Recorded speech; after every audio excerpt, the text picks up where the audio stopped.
you could find anywhere. Justin Sullivan, 42 years old. I live with my wife named Kimberly, who is 4 years younger than me.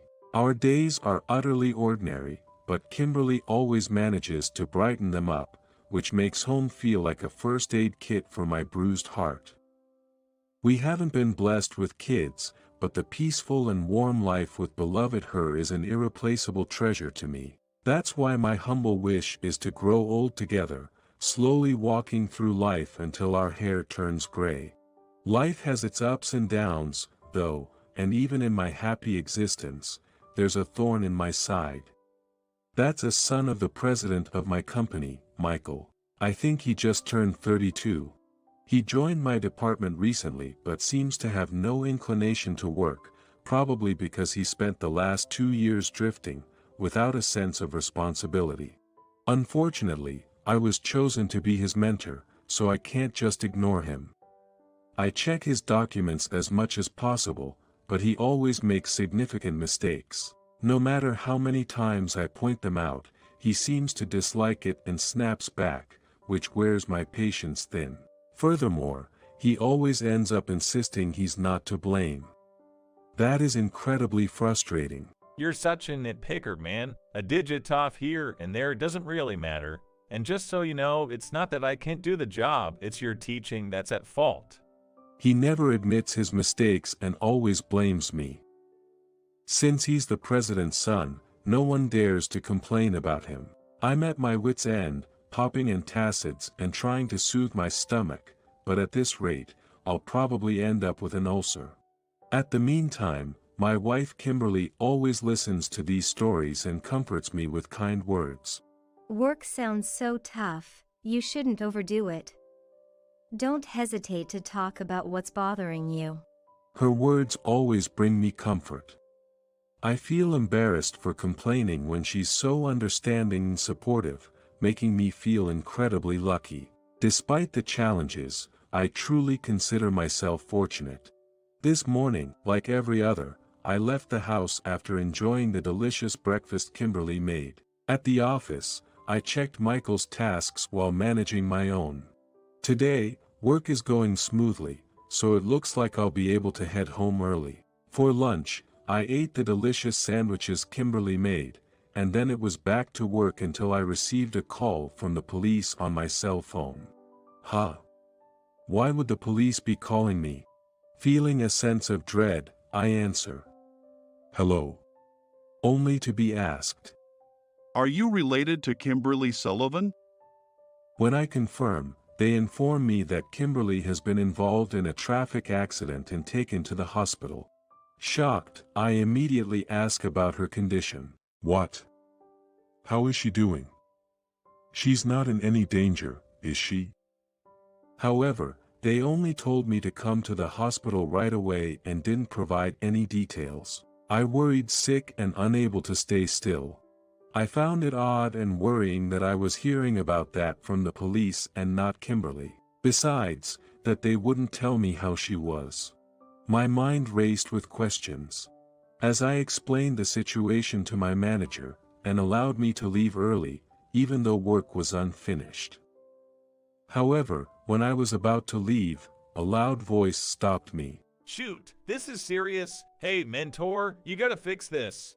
It was Michael calling for me. However, after explaining my situation and that I'd been granted leave by the manager, he said something unbelievable. That's none of my business. I messed up an order. A huge amount of product has arrived, and it's a big problem. It's all because you didn't check properly. We need to find someone to buy this stock right away. Kim, my precious wife was rushed to the hospital after an accident, and this is what you say. Do you even understand the situation?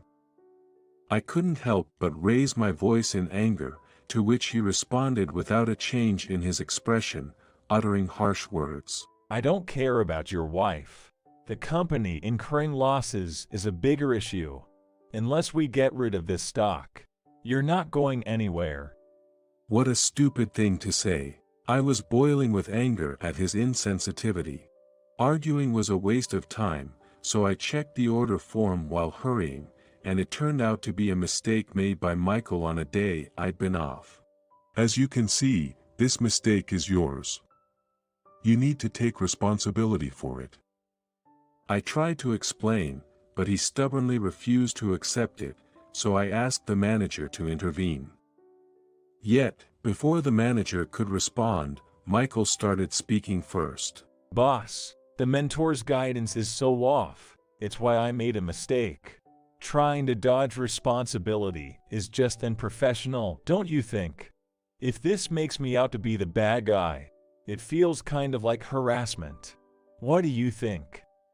Then, he was even dragging the manager into that to prevent me from leaving early. The manager was weak against Michael as the president's son, and pitifully couldn't assert himself.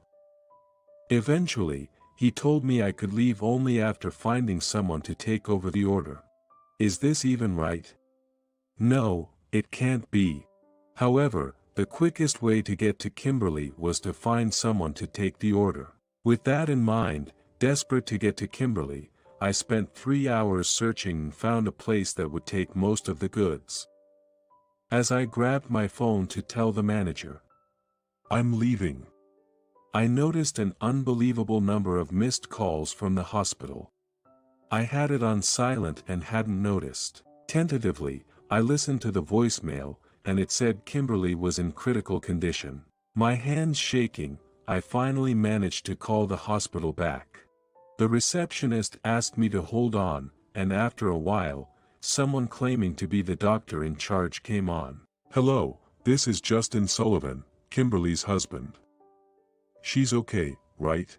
Unable to wait for the doctor's response, I asked, but only to be told the shocking truth. "We did everything we could, but sadly, she passed away a little while ago. When she was brought in, she wasn't breathing, so we had to put her on a ventilator." I can't remember anything he said after that. My memory just blanks out from there. I can't believe it. Kimberly is dead. It must be a mistake. I immediately called a cab and rushed to the hospital she'd been taken to. At the hospital reception, when I mentioned the call, they quietly led me not to a hospital room but to the morgue. As I gingerly entered, I saw someone covered with a cloth lying on a stretcher. Hoping against hope it was a case of mistaken identity, the doctor and a nurse gently removed the cloth. Oh! An involuntary, hoarse cry escaped my lips. There lied Kimberly, who just that morning had a hug to me with a smile at the doorway. I love you, take care. Her cheerful smile and voice flashed in my eyes. She was fine in the morning. How could that have happened? Kimberly on there was covered in bruises, and her face was swollen with traces of bleeding from her ears. Unable to accept that reality, I collapsed in tears and couldn't move for a while. "Hey, Kim. Can't you hear me? Kimberly. Please respond. Tell me this is some kind of joke." After crying out, I was left in a daze and filled with pain and sorrow. I was unable to eat or even remember how I got back home from the hospital. I know it's wrong, but part of me wishes I could join her. With help from those around me, I barely managed to serve as the chief mourner at her funeral. During the funeral, Michael showed up. Then he looked at Kimberly's portrait and spoke to me. I came on behalf of my dad and the manager. You should be grateful. Wow, your wife was really beautiful. Then, he uttered something unbelievable. Well, this is it for humans, huh? But if you think about it, it was all your slow self's fault. Or maybe she wouldn't have made it anyway. While I was standing on the brink of despair, the heir's laugh seemed devilish to me as mocking my agony. I was unforgivable that his actions dragged me into that mess to prevent me from being there for the final moments of my dear wife, and he dared utter such filthy words.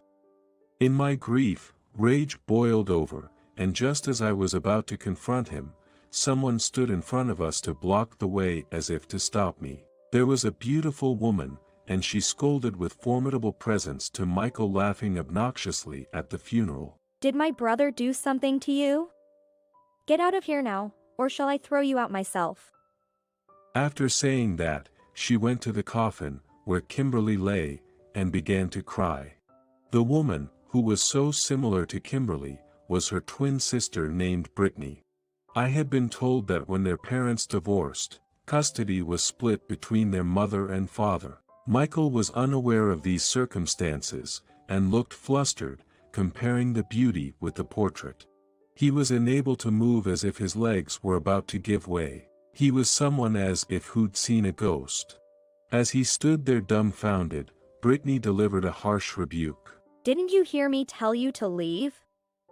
Having employees who can't grasp basic manner disrupts company order. You'll be dealt with later. His quiet questioning showed he clearly had no idea who she was. Actually, Brittany is the president of our parent company. It is a position not even Michael's father, the president of the subsidiary, could oppose. When I explained that, Michael turned ashen, looking like he might collapse any moment. He probably didn't even know who the president of the parent company was, since he always slacked in his duties. When I finally managed to contact Brittany about Kimberly's passing, she was on a business trip overseas and couldn't return immediately. She cried over the phone, and promised to make it back to America in time for the funeral. It was good in time. I was glad that she made it. I thanked her with wiping away tears, and her expression shifted from anger to one filled with sorrow. Then, I apologized to her. I'm so sorry I couldn't be there for Kim's final moments. I should have done everything to be at the hospital. It's my fault Kim had to leave this world alone. I'm really sorry. Words failed me. Tears flowed endlessly, but Brittany offered unexpected comfort. The thought of Kim no longer being in this world is unbearable, but I'm grateful for how much you loved and cherished her more than anyone. You were kind and warm to her even after discovering she couldn't have children. I remember that day well. When we learned from the OB/GYN that we couldn't have children, Kimberly was so devastated, which broke my heart. She apologized to me repeatedly, wanting kids as I did, but I assured her that having her was all I needed. We vowed to be a couple in love for a lifetime. As those memories crossed my mind, Brittany voiced the exact thoughts, and that surprised me. Kimberly even had shared that with Brittany. She continued. It's not just that. You always told Kim how delicious her cooking was, thanking her. And she loved that you'd wash the dishes after eating. When I said that was something anyone would do, Brittany shook her head and told me being loved that much was enough for anyone. Hearing about Kimberly's feelings from Brittany filled me with so much sadness, and I was at a loss for words again. But Brittany gave me warm words through her tears. Thank you for loving my dear sister. Thank you for making her feel happy every day. Hearing that from Brittany, who shared Kimberly's face, felt as if she was speaking to me, and tears flowed endlessly once more. The loss and pain of losing her wasn't mine alone.